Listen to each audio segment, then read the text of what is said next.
Assalamualaikum warahmatullahi wabarakatuh. Salam sejahtera bagi kita semua.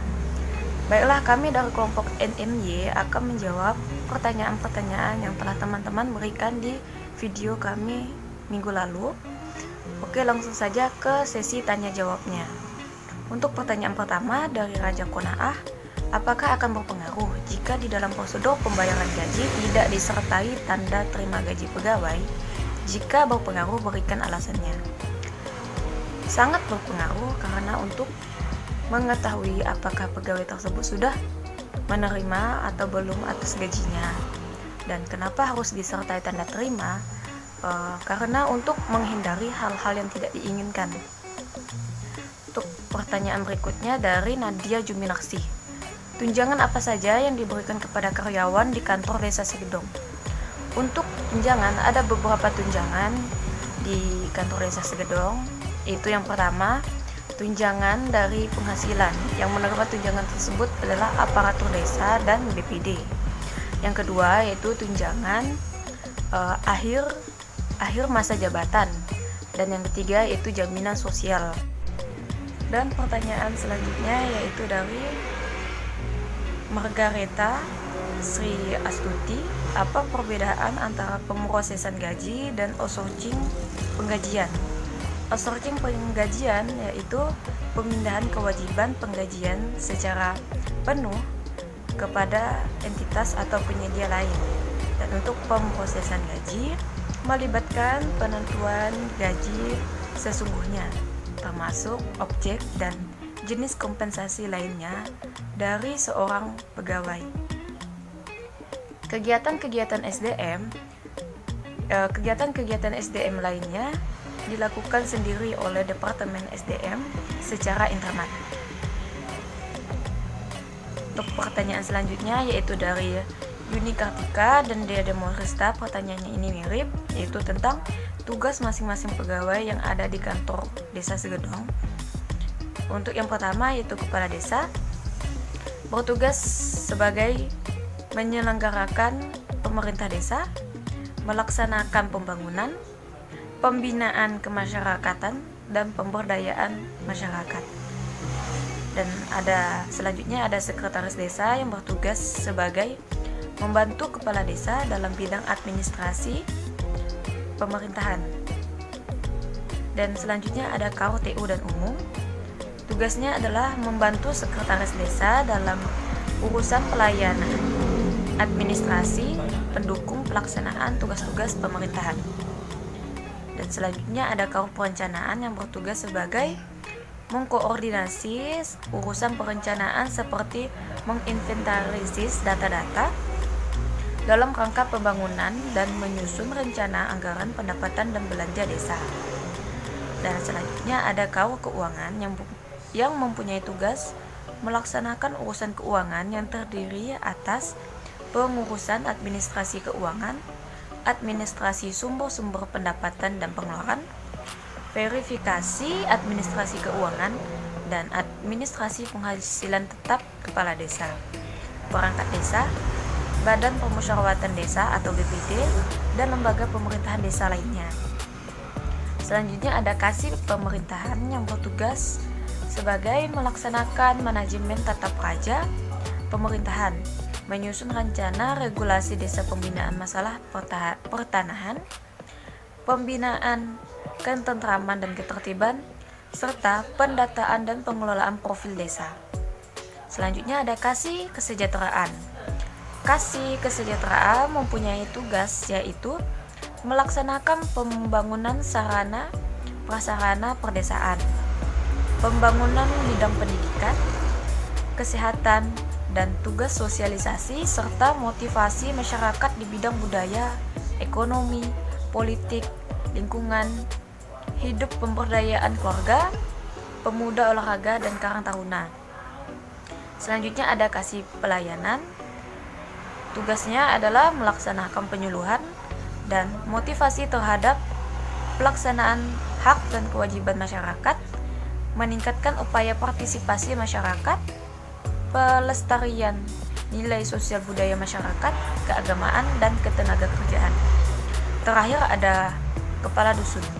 Kepala dusun mempunyai tugas sebagai pembinaan ketentraman dan ketertiban, pelaksanaan upaya perlindungan masyarakat, mobilitas kependudukan, dan penataan dan pengelolaan wilayah, serta mengawasi pelaksanaan pembangunan di wilayahnya. Oke, lanjut ke pertanyaan berikutnya dari Suhail Firjatullah. Untuk tempo penggajiannya per bulan atau per minggu? Untuk penggajiannya biasanya per bulan ataupun 3 bulan sekali, tergantung besarnya transfer dana dari kabupaten. Lanjut ke pertanyaan berikutnya dari Alvin.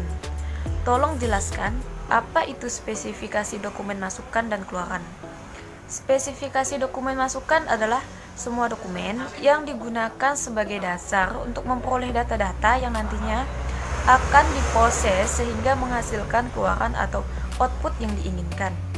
Dan untuk spesifikasi dokumen keluaran adalah dokumen yang dihasilkan dari proses spesifikasi dokumen masukan. Dan untuk pertanyaan selanjutnya dari Rika Indriawati. Selain dari pemecahan masalah yang ada di kantor desa Segedong, apakah masih ada cara yang lebih efektif? Kalau ada, tolong jelaskan.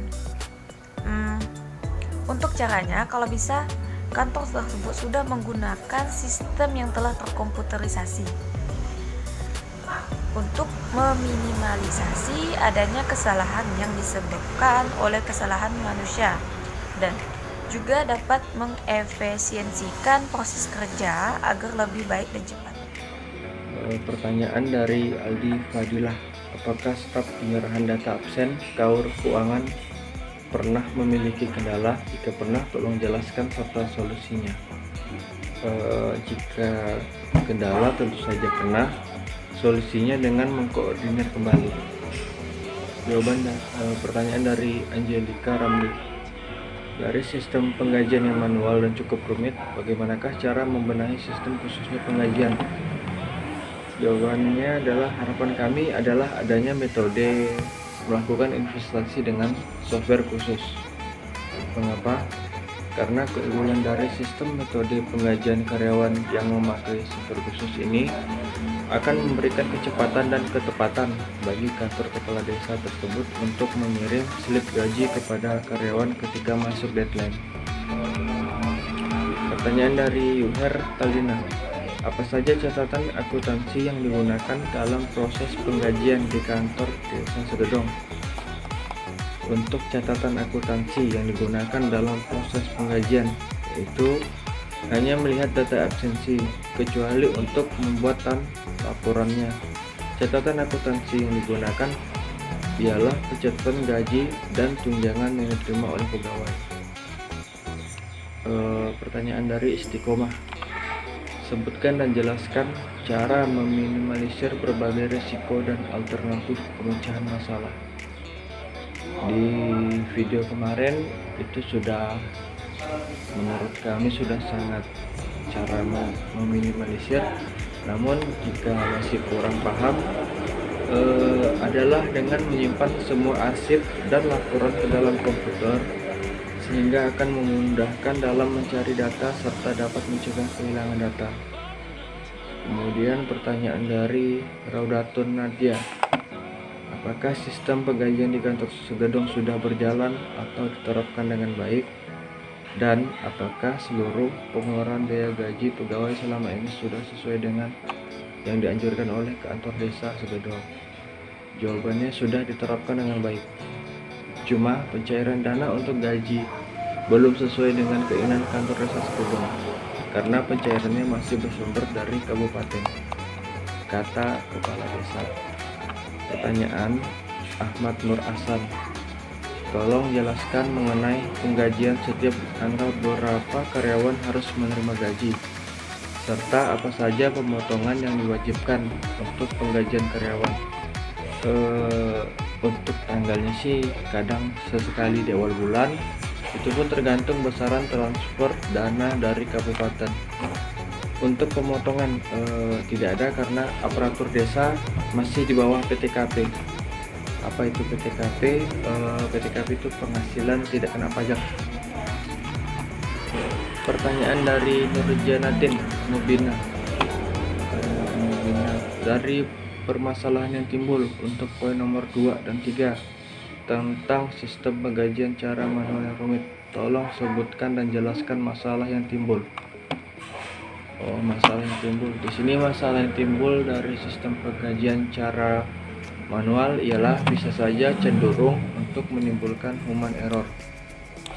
Mengapa kerap kali melakukan kesalahan perhitungan atau tidak akurat dalam penulisan upah hingga kerap menghasilkan selisih dengan bulan-bulan atau minggu-minggu sebelumnya.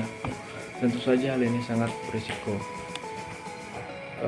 Kemudian pertanyaan dari Herlin Aprilianti. Dari poin ketiga, alternatif pemecahan masalah. Nah, menurut kalian, apa sajakah resiko jika sistem manual, khususnya sistem penggajian, beralih ke sistem komputerasi? Resiko menurut kami mungkin lebih ke sumber daya manusia sih. Jadi perlu pelatihan lah kepada SDM tersebut. Novita, pertanyaan dari Novita Hemawati. Apabila KAUR desa melakukan kesalahan di dalam pembayaran gaji pegawai, hal apa yang harus dilakukan KAUR desa tersebut jika gaji sudah diberikan kepada pegawai? Melihat desa Segedong masih menggunakan sistem secara manual. Alhamdulillah selama ini tidak ada. Kalaupun ada kesalahan dana yang diserahkan, bisa dikembalikan ke rekening desa sesuai ketentuan yang berlaku. Kemudian pertanyaan dari Rizky Fitrianto.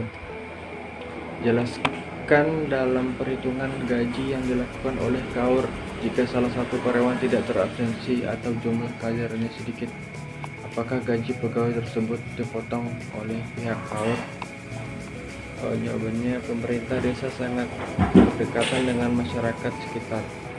Terkadang aparatur desa jenis pelayanan tidak selalu di kantor, begitu pula pegawai lainnya. Dan itu aparatur desa selalu untuk mengisi absen walaupun kerjanya di luar kantor. Kemudian pertanyaan terakhir dari Aprila Sonia.